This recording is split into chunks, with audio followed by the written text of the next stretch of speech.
넛지 4차 산업혁명, 드론. 6. 3. 농업 분야. 드론이 농업 분야에서 두각을 보이는 곳은 중국, 미국 등 대규모 농작물을 경작하는 곳이다. 대형 경작지를 위한 농약 살포를 위해 현재 농업용 헬기를 활용하는데 농업용 헬기는 조종도 어렵고 연료가 많이 소모되어 부담이 되는 것은 물론 사고가 자주 발생한다. 통계에 따르면 미국 내 옥수수, 콩, 목화밭에 뿌리는 농약의 양이 매년 14억 kg이 넘는데 드론은 기존 농업용 헬기의 5분의 1 정도로 저렴한 것은 물론 조종도 간단해 농민들이 직접 활용할 수도 있다. 더불어 살포자가 농약을 살포할 때 농약에서 나오는 해로운 물질을 직접적으로 마셔야 하는 문제점도 해결된다. 농사에서 드론을 활용할 수 있는 분야는 크게 두 가지이다. 우선 드론은 비료, 농약 살포 등 직접적으로 농사 작황에 관련되는 일을 수행할 수 있다.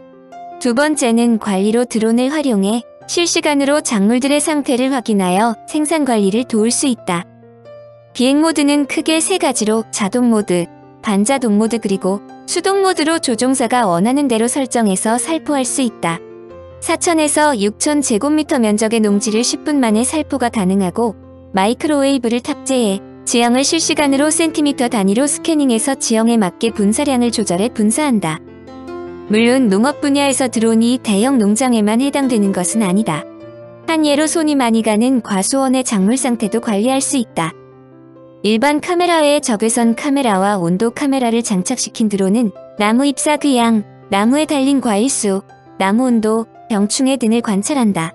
그리고 중앙 서버에 정보를 전달한 후 서버는 빅데이터 기반으로 드론에서 수집한 정보들을 분석해 과수원에 맞는 최적의 환경 요건을 만들어낸다. 원격 탐사 기술을 활용해 작물의 병해충 발생 여부와 작황도 미리 예측할 수 있다. 미국 캘리포니아 포도주 농장에서는 적외선 카메라를 장착한 드론을 소프트웨어와 결합해 육안으로 볼 수 없는 질병을 확인한다. 이를 통해 등급과 스트레스, 이포흡, 수율 등을 분석해 포도와 와인의 질을 개선하고 있다. 드론이 활약할 분야로 수산업도 있다. 길이 1.5km에 이르는 그물을 둘러쳐서 고등어 등을 잡는 선망업의 경우 드론을 활용하면 조업 효율을 훨씬 높일 수 있다. 6척이 선단을 이뤄 조업하는 선망어업은 어선들이 호흡을 맞춰서 제때 그물을 둥글게 설치하는 것이 매우 중요하다.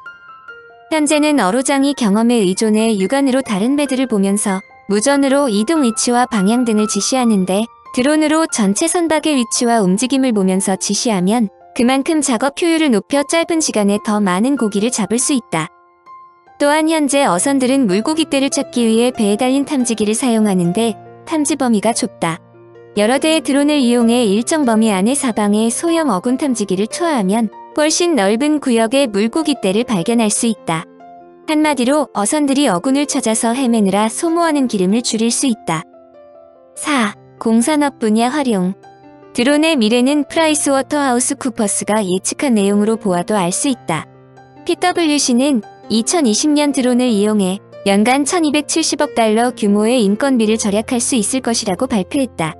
PwC는 가장 많은 인건비를 절감할 수 있는 분야로 사회 기반 시설을 만드는 토목공사를 꼽았다.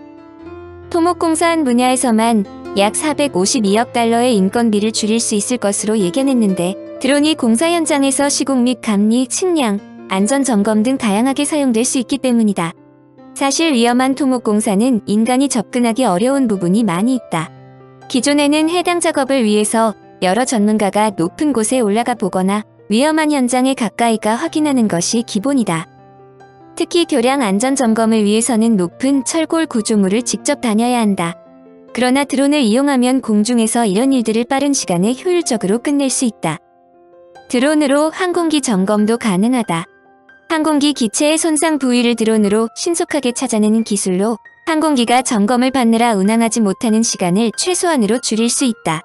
모기 채집 기능이 있는 드론도 개발되었는데 말라리아처럼 모기를 통해 전염되는 질병을 연구하고 예방법을 찾기 위한 것이다. 하늘을 나는 드론은 기상천외한 아이디어를 제공한다. 드론이 나르는 자동차와 궤를 같이 하므로 인간이 탈 수 있다는 것이다. 즉 화물 대신 인간을 태울 수 있다는 것으로 사람이 드론에 탑승한 뒤 기내에 있는 태블릿에 목적지를 입력하면 자동 운항하는 방식이다. 미국 플로리다 올랜도에서 2020년 플라잉카 공항 허브 계획을 발표했다. 현재 교통체증으로 악력 높은 올랜도 국제공항과 비슷한 규모로 건설한다는 것이다. 뉴질랜드 정부는 아예 뉴질랜드 전역을 플라잉카 시험장으로 자처하고 나서 기업들의 시험 비행을 적극 지원하고 있다. 미국은 차세대 연구개발 예산 순위에서 미래 컴퓨팅 생태계 지원과 자율주행 및 자율비행 차량 인증 기술을 우선으로 배정했다. R&D 우선순위가 자율주행과 자율비행 기술 개발이다. 이와 같이 모빌리티 산업에서 무인 기술이 주목받는 것은 전후방 효과가 큰 산업이기 때문이다. 세계에서 플라잉카 경쟁은 더욱 뜨겁다. 세계의 주력 자동차 업체인 다임러와 포르쉐, 아우디, 토요타 등은 물론 보잉, 에어버스 등 항공기 제작 업체, 구글 등 정보기술 기업과 항공 벤처기업 등 다양한 업종에서 플라잉카 산업에 뛰어들고 있다. 독일 다임러가 출자한 볼로콥터와 중국 이항도 2인승용 기체를 수십 미터 상공에서 비행에 성공했다. 이들의 상용화 목표도 2023에서 2024년이다. 우버는 2023년 미국과 호주에서 무인 자율비행, 즉 드론의 상용 서비스 사업을 시작한다고 발표했다. 일본 넷과 이토 추상사 등이 투자한 스카이드라이브도 2020년 시험 비행에 성공했다. 4m 상공에서 시속 150km로 4분 정도 날았다. 영국의 자산운용회사 베일리기퍼드가 투자한 릴리움도 5인승 시험 비행에 성공하자 2025년 실용화에 나선다고 발표했다.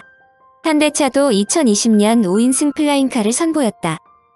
일부 전문가들은 자율주행 자동차보다 자율비행 즉 드론이 시장에 먼저 정착할 것으로 예측한다. 이와 같이 드론 플라잉카의 실용화가 빨라지는 것은 플라잉카의 여러 가지 장점 때문이다. 플라잉카는 전기를 동력으로 하고 수직으로 착륙한다. 전기차처럼 구조가 복잡하지 않고 전기차보다 저렴하게 제작할 수 있으며 헬리콥터보다 안전하다. 자율주행 자동차는 사람과 다른 차량, 교통신호, 차선을 인식하기 위해 여러 개의 센서와 고도로 훈련된 알고리즘이 필요하지만 자율비행은 하늘에는 장애물은 거의 없고 간단한 레이더로 감지된다. 무엇보다 드론의 덕목은 항공기술 영역과 달리 분산전기 기술이 가능하다는 점이다. 배터리 하나로 많은 모터들을 구동시킨다. 8개의 모터가 달린 플라잉카가 주로 개발되는데 하나의 모터가 꺼져도 다른 모터가 지속적으로 구동된다는 점이 기존 항공기와 큰 차이다.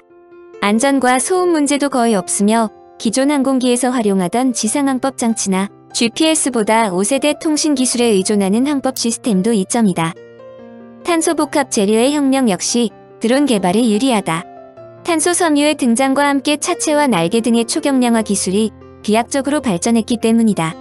물론 장거리를 날기 위해선 장시간 사용할 수 있는 배터리가 필요하다. 적어도 400마일 정도의 주행거리가 목표인데 이는 서울에서 부산 정도는 간단하게 이동할 수 있다는 것이다. 이에 착안한 것이 도시 항공 택시이다. 중국의 이항은 발빠르게 드론 택시 상용화에 착수했다. 2018년 개발한 EH216은 16개의 로터가 돌면서 기체를 하늘로 띄우고 각 로터의 회전 속도를 달리해 전후 좌우로 움직인다. 동력원은 배터리다. 최대 220kg을 싣고 최고 시속 130km로 35km를 비행할 수 있으며 무인 조종이 기본이다. 이항은 도심 항공 모빌리티의 가능성을 처음 제시한 기업이다. 참고적으로 세계 드론 시장의 70%는 중국 업체 DJI가 장악하고 있다. 아랍에미리트 두바이의 주메이라 비치 레지던스에서 하늘을 나는 2인용 택시 즉 자율운항 택시 운행에 성공했다. 독일 볼로콥터사가 개발한 드론형 AAT는 40분 충전에 약 30분을 운행할 수 있으며 평균 속도는 시속 50km다. 높이는 2m, 18개의 프로펠러가 달린 둥근 림의 지름은 7m다. 탑승객은 2명으로 운전자가 없이 원격 조종으로 운행한다. 두바이 정부는 2030년까지 대중교통의 25%를 자율주행 방식으로 교체한다는 계획이다. 현대자동차도 화물 운송용 무인 항공기 시장에 뛰어들었다. 2028년 상용화 예정인 플라잉카 PAV보다 2년 먼저 2026년 무인 화물 항공기를 출시한다고 발표했다.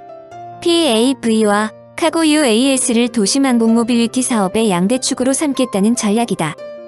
그런데 현대가 추진하는 UAS는 날개가 없는 기존 소형 화물 운송용 드론과 다소 다른 모습이다. 중형급 화물을 수송하기 위해서는 비행기에 날개가 있는 고정 익 형태의 무인항공기 형태가 필수적이라는 이유다. 물론 형태는 일반 비행기와 유사하지만 도심에서 이동할 수 있도록 수직 이착륙 방식이다. 현대는 2019년 조종사를 포함해 5명이 탑승할 수 있는 PAV 콘셉트를 공개했다. 기체 길이는 10.7m, 좌우 폭은 15m다. 수직으로 이착륙하기 때문에 활주로가 필요 없고 전기를 동력원으로 사용한다. 최대 100km를 비행할 수 있고 최고 속력은 시속 290km다. 현대차는 2028년 이를 시판한다고 발표했다. 물론 플라잉카 즉 드론이 상용화되는 데 있어 큰 장벽이 존재하는 것은 사실이다. 기존의 항공과 관련한 복잡한 규제와 일반인들의 두려움이다. 플라잉카는 현재로선 기존 항공법을 적용받는데 현재의 항공 관련 규정들은 고정익 항공기와 회전익 항공기 조항 위주로 되어 있다. 수많은 플라잉카를 관리하려면 항공교통에 대해 완전히 새로운 접근이 필요하다는 뜻이다. 학자들은 언제 플라잉카 시대가 도래할 것인가 하는 문제는 기술적인 면보다 제도적인 규제에서 벗어나 드론이 원활하게 움직일 수 있는 운용 방법을 만드는 것이 급선무라고 설명한다. 일본과 뉴질랜드 정부가 직접 이 분야에 뛰어드는 이유이기도 하다. 수요가 있으면 공급이 따르는 기술력 확산 플라잉카에 대한 패러다임의 변화가 초읽기에 들어갔다는 뜻이다. 청취자에게 원하는 것은 1. 구독 2. 좋아요